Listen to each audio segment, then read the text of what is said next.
और बड़ी खबर ये, दक्षिणी लेबनान में इजरायली हमला जारी है। रिहायशी इलाकों में भीषण बमबारी हो रही है। हिजबुल्लाह के ठिकाने को निशाना बनाया गया। ये देखिए आप, और यही तो ईरान चाहता है कि ये जो हमले हैं वो पूरी तरह से बंद होने चाहिए, तभी हम आगे बात कर पाएंगे।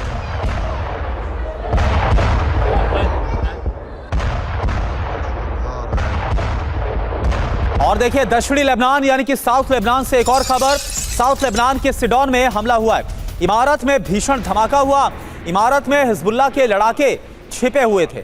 तो इजराइल लगातार हिजबुल्लाह के ठिकानों पर हमलों को अंजाम दे रहा है। ये देखिए आप एक और तस्वीर।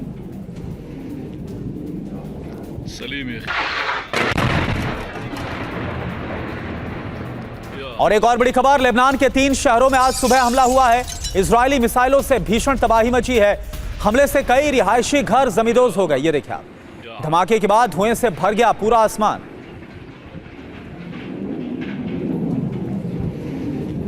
और एक और बड़ी खबर, आईडीएफ पर हिजबुल्लाह का जोरदार पलटवार हुआ है।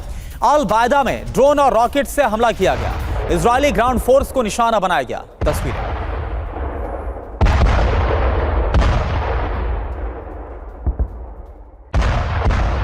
और वहीं हिजबुल्लाह के रॉकेट ने चर्च को निशाना बनाया। सेंट जॉर्ज ऑर्थोडॉक्स चर्च पर गिरे हैं रॉकेट।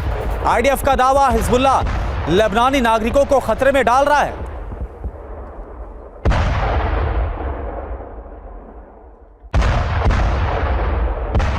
और एक और बड़ी खबर, लेबनानी स्वास्थ्य मंत्रालय का दावा, मार्च से लेकर अभी तक 3,355 लोगों की मौत। मरने वालों में 234 बच्चे भी शामिल। 10,095 लोग घायल। 16 अस्पताल तबाह कर दिए गए। और एक और बड़ी खबर, हिजबुल्लाह पर आईडीएफ का दावा, 3 महीने में 7500 लड़ाके मारे गए हैं। हिजबुल्लाह के ठिकानों पर लगातार हमलों को अंजाम दिया जा रहा है।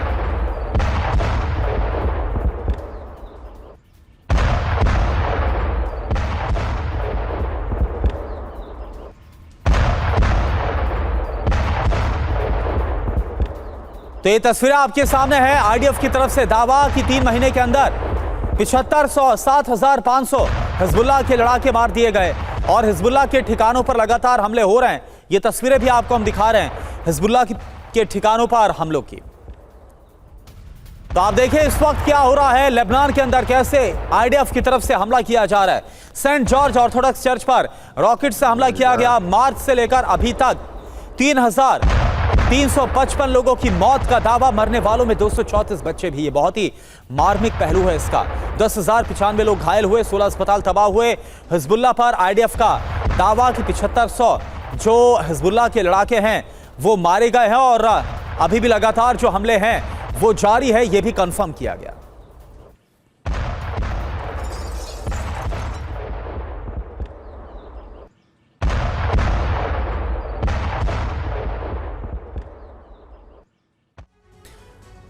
और अब नेतन्याहू का एक अहम बयान आपको सुनाते हैं। उनका कहना है कि उन्होंने लेबनान सीमा पर मौजूद लिटानी नदी को पार कर दिया है। नेतन्याहू के इस बयान के गहरे मायने हैं। तो क्या दक्षिणी लेबनान को गाजा बनाने वाले हैं बेंजामिन नेतन्याहू? कहा क्या गया है आप देखिए, पूरी जानकारी यहां पर हम आपको दिखा रहे हैं। ये आपको अगर देखें तो ये आपको नजर आ रही है लिटानी रिवर, ये आपको लिटानी नदी आपको नजर आ रही है और इसी को क्रॉस करने का दावा है। लिटानी नदी इजराइल और लेबनान की सीमा रेखा है और इसको पार करने का दावा किया गया है। इजराइल नदी के पुलों को निशाना लगातार बनाता आया है, जो दक्षिणी लेबनान में हमलों को अंजाम दिया गया। इजराइल के लिटानी नदी को पार करने के बहुत ही गहरे मायने हैं। आप समझिए जो कहा गया, दक्षिणी लेबनान में गाजा जैसा ऑपरेशन इस वक्त चल सकता है, यानी कि ग्राउंड ऑपरेशन वहां पर चलाया जा सकता है। दक्षिणी लेबनान में स्थायी इजरायली सैन्य अड्डा भी बनाया जा सकता है। तो क्या इजराइल दक्षिणी लेबनान में एक विस्तार करते हुए भी नजर आएंगे? ये एक अपने आप में बड़ा सवाल है। और मनीष भाई इस वक्त हमारे साथ जुड़े हुए हैं। मनीष, एक बात बताइए कि गाजा में तो हमने देखा कि कैसे एक बहुत बड़े इलाके पर इजराइल की तरफ से कब्जा किया गया, क्या यही रणनीति अब लेबनान को लेकर भी है? बिल्कुल, देखिए मैं तो कहूँगा कि रूस के अलावा फिलहाल इजराइल अकेला ऐसा मुल्क है जिसकी टेरिटरी लगातार 3-4 साल में बढ़ती जा रही है।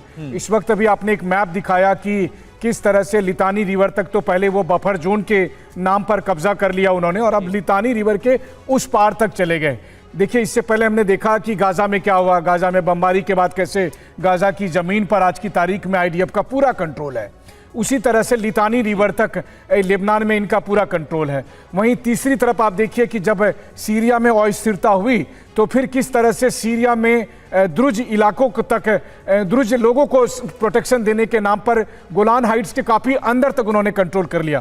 कुल मिलाकर इजराइल का जो वो सो कॉल्ड ग्रेटर इजराइल वाला कंसेप्ट है, उसको अचीव करते हुए आप देखिए कि कितनी दूर तक का उन्होंने एक्स्ट्रा टेरिटरी हासिल कर लिया। आपको लग रहा है दुनिया में कोई देश अब इजरायली सेना से, इजराइल की सरकार से ये जमीन वापस उनके ओरिजिनल मालिक को पहुंचा सकेगी? जी बिल्कुल। और ये जो खुद नेतन्याहू है वो इस बात का दावा करते हुए अपने बयान में नजर भी आए। अभी के लिए आपका बहुत बहुत शुक्रिया मनीष, इस पूरी बातचीत के लिए और पूरी जानकारी के लिए।